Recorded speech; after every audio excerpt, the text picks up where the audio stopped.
I am a guy who, in his younger days, never went anywhere alone. I never lived alone. I lived in a room with a bunch of brothers. When I moved out, I had a bunch of roommates. And when I moved out of roommates, I moved in with my wife, Beverly. And so I've never lived alone. When I'd go golfing, I would always have a foursome. I never played golf by myself.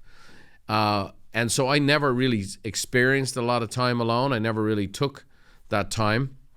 And as I grew and as my responsibilities grew, I actually introduced it as a discipline to myself. It's like, okay, I used to think, hey, I should take this time and go for a walk on the beach and talk to Beverly or talk to whoever. And then it was like, no, I'm actually going to do this for myself.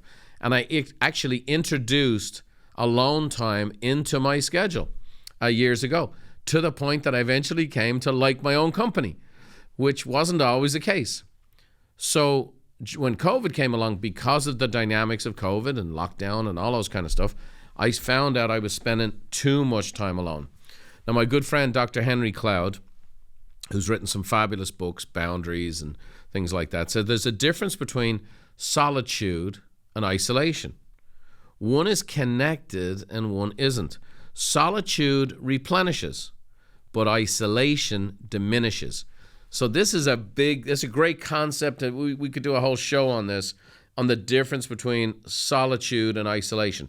Solitude is like when I go for the walk on the beach, when I do the journaling. If you're a person who prays or reads or meditates, that is actually looking for solitude. And that replenishes, it restores and renews. Isolation, and as we become isolated from people, it diminishes. And I have watched this take place, and I've watched this for a lot of people. Now, I have a big family, bunch of kids, bunch of staff, bunch of clients. I'm recognized a lot of places I go.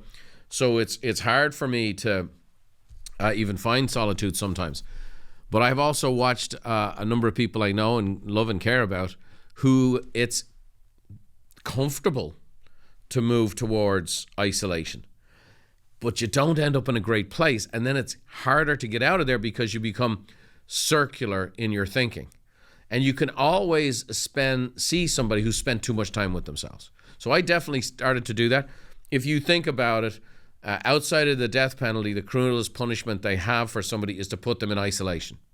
Solitary confinement is considered the harshest punishment for someone in the prison system. And they say the hardest thing about it is what happens to a person mentally. So I just think it's important that we stay connected to people. And so for me, that was one of the habits. And so what did I do? I'll talk about it in a minute. I've made the commitment to connect and reconnect with some people. I've actually put it in my calendar. I've told my assistant, Jeanette, once a month, I do a Zoom call with somebody who's a pal or a friend, whether it's back in Ireland from other days, from other seasons in life. And I've gone through my Rolodex and said, hey, put this person on schedule, reach out and say, let's connect with them. And I've had some fantastic conversations over the last period of time. Once I became aware that I had drifted into this, spending too much time by myself.